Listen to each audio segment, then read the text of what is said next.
प्रश्न क्रमांक 4. समाज आणि शैक्षणिक संस्था व्यक्तीची वृत्ती कशी घडवतात?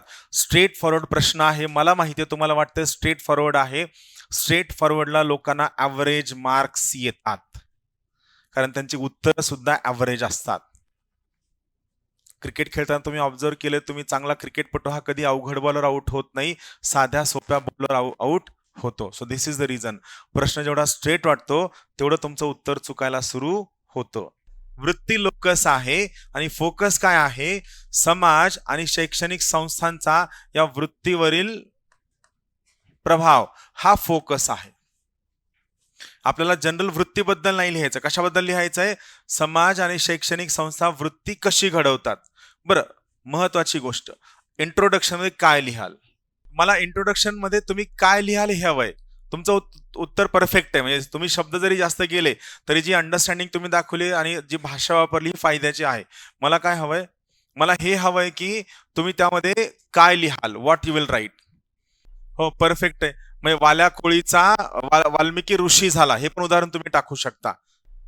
बघा, सामाजिक क्रिया आणि आंतरक्रियात्मक घटकातून ही तुम्हाला तुमच्या बोली भाषेतली इथिक्स वाली वाटते का टेक्निकल वाटते? परत तुम्ही सेम करताय, तुम्ही तुमची भाषा अत्यंत टेक्निकल करताय. आंतरक्रिया म्हणजे काय? परत सामाजिक क्रिया, तुमचं सामाजिक वर्तन. बघा, क्रिया तुम्ही सांगा. बघा, तुम्ही काय केलं? मूल्य आणले, वैचारिक मूल्य. आपण स्पेसिफिकली कशाबद्दल बोलतोय? बघा, आणखीन एक, आपण वृत्तीबद्दल बोलतोय आणि समाज आणि शैक्षणिक बद्दल बोलतोय. लोकशाहीकडे आपण जात नाहीयेत, बरोबर आहे? आणखीन तुम्ही भाषा त्यांची परफेक्ट आहे, फक्त काय आहे की एवढी जास्त टेक्निकल भाषा आली की परत काय होतं, पेपर इव्हॅल्युएटरचा थोडा इंटरेस्ट कमी होतो की खूप जास्त मोनोटोनस होतंय. मला इथं काय विचारायचं होतं? मला हे विचारायचं होतं की सामाजिक आणि शैक्षणिक संस्था व्यक्तीची वृत्ती कशी घडवतात हे तुमचं इंट्रोडक्शन असायला हवं.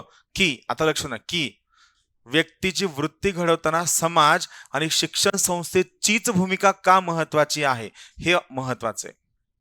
मला तुम्हाला थोडक्यात काय सांगायचं आहे की जो व्यक्ती आहे, जो मुलगा आहे, बरोबर आहे, याची पाटी कोरी असताना त्या ठिकाणी त्याच्या कोऱ्या पाटीवर सगळ्यात पहिला ॲटिट्यूड इन्फ्लुएन्स करणारा व्यक्ती कोण आहे? कुटुंब. कुटुंब समाजाचा भाग आहे. त्याच्यानंतरचा समाज, आणि तिसरं तो शाळेत ज्या ठिकाणी जातो, बरोबर आहे. तुम्ही स्वतः ऑब्झर्व करा, तुमच्या शाळेतले सर जर मारकुटे असतील आणि जर प्रेम करणारे नसेल तर गणित आयुष्य अवघड गेलंय, इंग्लिश आयुष्य अवघड गेले.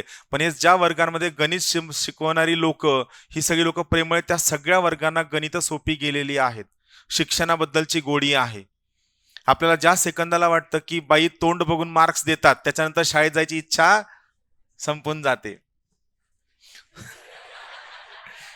तुम्ही तो व्हिडिओ पण बघितला असेल ना, पृथ्वी कहाँ पे, तो शेष नाग के मस्तक पे पृथ्वी है, सब पगला गए हैं स्कूल में, right? So you are getting introduction. महत्व तुम्ही लिहिलेलं परफेक्ट आहे, पण मला तुम्हाला पर्स्पेक्टिव्ह सांगायचं आहे की या ठिकाणी इंट्रोडक्शन मध्ये काय असायला हवं? व्यक्तीची वृत्ती घडवताना समाज आणि शिक्षण संस्था का क्रुशियल आहेत हे इंट्रो मध्ये असायला हवं. समाज आणि शिक्षण संस्था वृत्ती बदल करतात, ऍग्रीड आहे, पण ते मोनोटोनस जनरल वालं इंट्रोडक्शन झालं. आपल्याला काय लिहायचंय? समाज आणि शिक्षण संस्थाच का महत्वाच्या आहेत. ठीक आहे, इथं फॅमिली बद्दल प्रश्न असला असता आपण फॅमिलीच का महत्वाचं लिहिलं असतं. आलं लक्षात? आता थोडं तुम्हाला तुमच्या डायमेन्शनवर काम करायचं की उत्तर वेगळं कसं असायला हवं. सो समाज आणि शिक्षण संस्था काय करतात? तर सगळ्यात महत्वाची गोष्ट, समाज सामाजिक मूल्य देतो. समाज व्यक्तीच्या विचारांना सामाजिक मूल्य देतो. आणि शिक्षण संस्था, आता महत्वाची गोष्ट आहे, शिक्षण संस्था शिक्षणातनं, ज्ञानमीमांसेतनं, तर्कशक्तीमधनं आणि अभ्यासामधनं त्या नैतिक सामाजिक मूल्यांना बळकटी प्रदान करतं, म्हणून महत्वाचं आहे. You are getting what I am saying? घरात आईने सांगितले प्रामाणिकपणे राहायचं, बरोबर आहे, आणि जा बाहेर शाळेत गेला, पण जेव्हा शिक्षक सांगतो जर तू प्रामाणिक असेल तर हे चॉकलेट तुला, मग त्या पोराचं रॅशनॅलिटी काय म्हणते? जर मी प्रामाणिक असेल तर मला चॉकलेट मिळतं. आई म्हणली ते पटायला सुरू होतं. म्हणजे घरात जे तुम्हाला शिक्षण मिळालंय हे तुम्हाला कुठं पटवून मिळतं? शाळेत पटवून मिळतं. तर्कशक्ती, ज्ञानमीमांसा, तुमची अंडरस्टँडिंग, तुमचं कॉग्निटिव्ह ॲबिलिटी, तुमचं तत्वज्ञान कुठं बळकटीकरण मिळतं? शाळेत बळकटीकरण मिळतं. सो तुमची जी वृत्ती आहे, तुमची वृत्ती सुरू होण्याचं घडण्याचं काम समाजामध्ये कुटुंबामध्ये होतं, पण तुमच्या वृत्तीला कोणती वृत्ती? सकारात्मक वृत्ती, नैतिक वृत्तीला बळकटी देण्याचं काम कोण करते? शाळा करते. म्हणून समाज आणि शिक्षण संस्था या वृत्तीला एका मोठ्या उंचीवरती बळकटीकरण देण्याचं काम करतात.